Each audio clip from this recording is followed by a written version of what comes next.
Hi, everybody. I thought I would chime in while I had a chance while I'm sitting in the air-conditioned blue buggy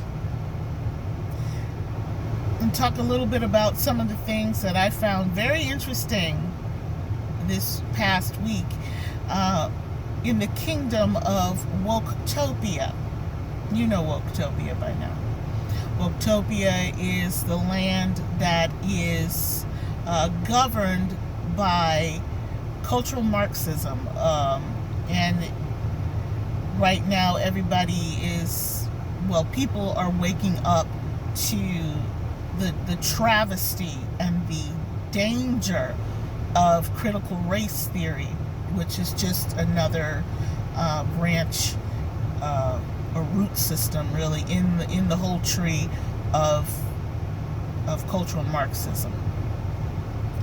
So the thing about Woketopia is that no one is really friends. Their citizens are not really friends with one another. They may act like it, but at any given point in time, you might have a knife in your back because one of the people you thought were your friends will stab you in the back and expose you to daylight. So this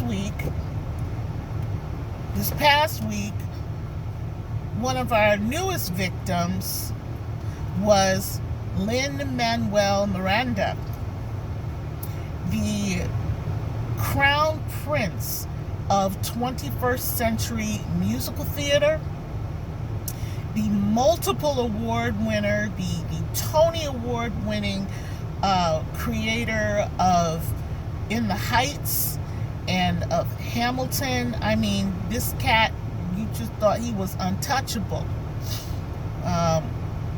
Dude even gave a blood offering, $25,000 to Planned Parenthood in his mother's name. Now, I would think that would you would rank high as far as being like a woke elite untouchable, pulling some mess like that. So anyway, on June 11th, the release of the film adaptation of the musical In the Heights took place. Now, prior to June 11th, the critical reviews were across the board were fantastic that I read.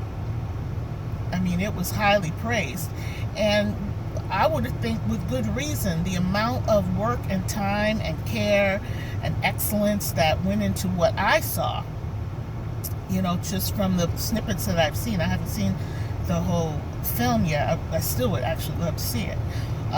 You would think that the praise would just be universal, but as it always is in Woketopia, somebody has to be unhappy with your level of wokeness. Somebody. So the minions, or maybe some middle upper elites of Woketopia, came after Lin-Manuel Miranda and accused him of all things, colorism. Ooh. Dun, dun, dun. They accused him of not having a sufficient amount of dark-skinned people from the Dominican Republic represented in his movie musical. Okay, because it's very important to Woketopians that you cover all of the colors of the BIPOC rainbow, except like minimal white people. You can't have like a whole lot of, maybe you have like one white cop or some white person you chase out of the neighborhood because they're conservative, Republican, racist, you know, that kind of thing. But everybody else, you know, they're okay as long as they're woke. So they came for Lin-Manuel. And what did he do? He apologized to them. He got down on his metaphorical knees and begged for forgiveness for not casting more dark-skinned Dominicans. Is it his fault that there were no dark-skinned Dominicans who passed muster in the audition? Whatever. That would be my first question. Can you sing? Can you dance? Can you act?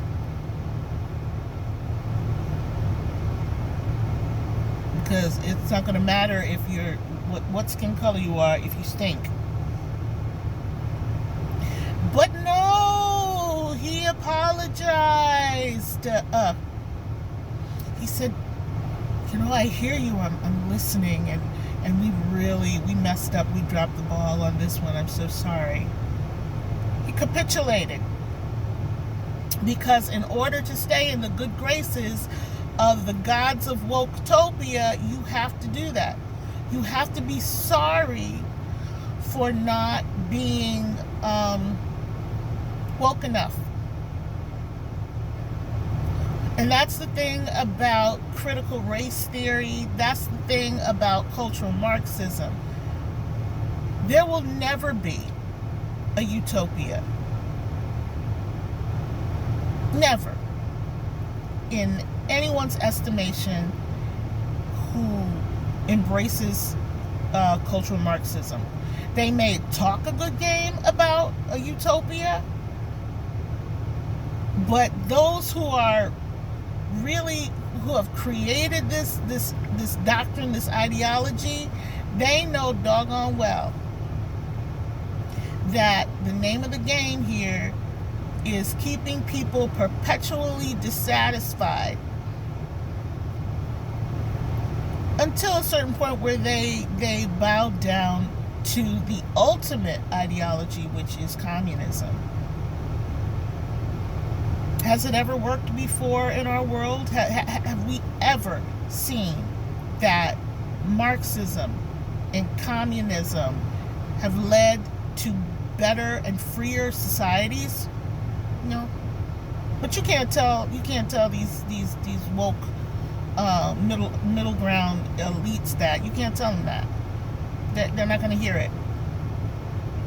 All right? So here, poor Lin-Manuel, who was just, you know, the golden child 5 minutes ago, is now backpedaling. And if that wasn't enough, Rita Moreno came out in support of him and trying to explain why perhaps the Wokians should back off. And they actually, see, this is the thing, there's no honor among these people. None. They came for Rita Moreno. And she apologized. Now, this is a woman who, Icon doesn't even begin to describe it. We're talking about Anita in West Side. And she is in the Spielberg reboot of West Side as another character. I think they switched out Doc and she's like a store owner or something in that. So they got to her. I guess the Hollywood elite said, you can't say that. You know, you can't say that because it'll mess up our chances for this movie. You can't. They'll cancel you. Everybody worried about being canceled. Woman's got an Emmy, a Grammy, an Oscar, and a Tony. She's one of the original EGOTs. And they got her apologizing. What kind of mess is this? Listen, I was amused by this because it's just like the very same wolf that they fed came and tried to eat them for lunch. Pure cannibalism up in Woketopia at all times. There will be no satisfaction. There will be only chaos.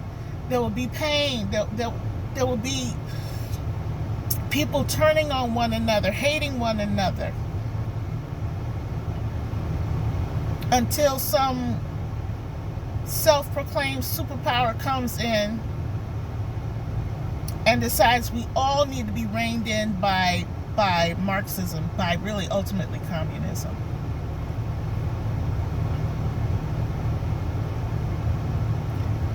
This is madness. It's unacceptable, and we need to keep making noise about it.